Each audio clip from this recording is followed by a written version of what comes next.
देखिए, ये जवाब देना पड़ेगा कांग्रेस को। ये जवाब देना पड़ेगा बिहार में महागठबंधन के नेता जो उछल उछल के बोल रहे हैं कि मैं देश राज्य का नेतृत्व करूंगा। देश को बताना होगा जाले से जिसको टिकट मिला है वो जिन्ना का समर्थक है। क्या कांग्रेस पार्टी और गठबंधन आरजेडी जो महागठबंधन है ये भी जिन्ना के साथ पूरी पार्टी पूरा बिहार का चुनाव जिन्ना के रास्ते पर होगा? महागठबंधन और कांग्रेस के नेताओं को जवाब देना होगा कि जाले से जो उम्मीदवार हैं वो जिन्ना समर्थक हैं। क्या आरजेडी और कांग्रेस भी जिन्ना समर्थक हैं? पाकिस्तान के संस्थापक मोहम्मद अली जिन्ना के नाम पर आरजेडी और कांग्रेस को घेर रहे ये केंद्रीय मत्स्य पालन मंत्री गिरिराज सिंह हैं। केंद्रीय गृह राज्य मंत्री नित्यानंद राय ने महागठबंधन की सरकार बनने पर कश्मीर आतंकियों की बिहार आने की बात कही थी। अब केंद्रीय मत्स्य पालन मंत्री गिरिराज ने बिहार के रण में जिन्ना की एंट्री करा दी है। कांग्रेस ने दरभंगा की जाले विधानसभा सीट से मशकूर उस्मानी को अपना उम्मीदवार बनाया है। उस्मान पर जिन्ना समर्थक होने का आरोप लगाकर बीजेपी और जेडीयू के नेता आरजेडी और कांग्रेस पर निशाना साध रहे हैं। देखिए, ये जवाब देना पड़ेगा कांग्रेस को। ये जवाब देना पड़ेगा बिहार में महागठबंधन के नेता जो उछल उछल के बोल रहे हैं कि मैं देश राज्य का नेतृत्व करूंगा।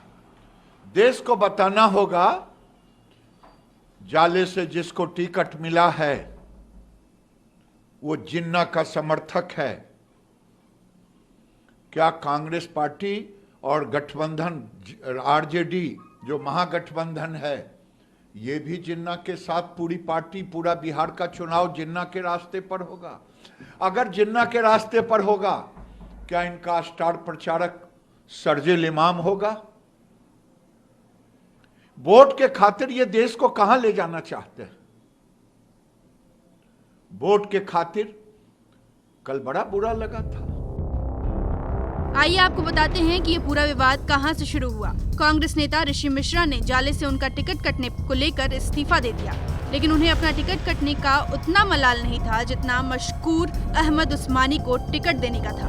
उन्होंने कहा कि पार्टी ने उस शख्स को टिकट दिया जो जिन्ना का फॉलोअर है और उस पर देशद्रोह का केस दर्ज है। बड़ा मजाक हुआ है हम लोगों के साथ, मिथिलांचल के साथ, हमारे क्षेत्र के साथ।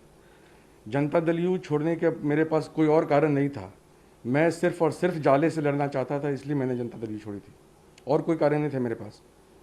आप यहाँ पर किसी और को टिकट दे देते, जाले के किसी और व्यक्ति को टिकट दे देते, मुझे कोई अफसोस नहीं होता। मुझे नहीं देते, किसी और को दे देते।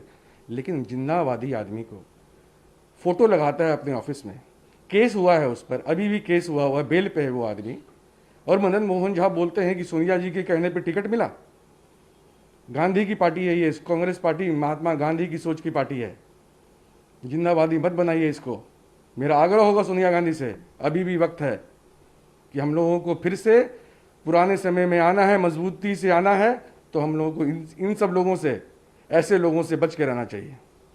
कई तरह का कौन से केस, क्या चार्जेस हैं उन पर जो ने आपके क्षेत्र से? भाई सेडिशन का केस है, इससे बड़ा केस क्या हो सकता है? देशद्रोह का केस है उस आदमी पे। उस आदमी पे देशद्रोह, आप किसी केस हो ना हो से मतलब नहीं है। जिन्ना का फोटो इस देश में लगेगा? हमारे ऑफिस में जिन्ना का फोटो लगेगा महात्मा गांधी के देश में?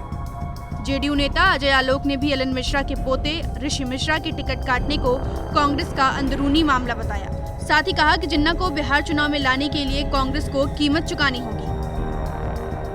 सब कोई जानता है कि देश का विभाजन नेहरू जी और जिन्ना के आपसी कलह के कारण हुआ, लेकिन थे दोनों सौतेले भाई। तो कांग्रेस पार्टी का फिर से सौतेले भाई पे प्यार उभर आया है, तो जिन्नावादी को टिकट दे दिया। ये उनके पार्टी का मामला है वैसे। लेकिन जहाँ तक रही जाले सीट, तो मैं आपको बता दूं ये कांग्रेस की के आपसी वर्चस्व की लड़ाई है। एलन मिश्रा के परिवार को आगे नहीं बढ़ने देना मदन मोहन झा की फितरत है, वही उन्होंने किया। कौन सी नई बात है? कांग्रेस अपना भट्टा, अपना सर्वनाश खुद ही करती है। ले आई ना बिहार चुनाव में जिन्ना को, अब भुगते कांग्रेस पार्टी। क्या जिन्ना समर्थक कहे जा रहे मशकूर अहमद उस्मानी को टिकट देकर कांग्रेस ने सेल्फ गोल कर लिया है? क्या कांग्रेस को बिहार चुनाव में इसका नुकसान उठाना होगा? क्या बीजेपी का पाकिस्तान और कश्मीर राग बिहार में उनको फायदा पहुंचाएगा? ब्यूरो रिपोर्ट, बिहार तक।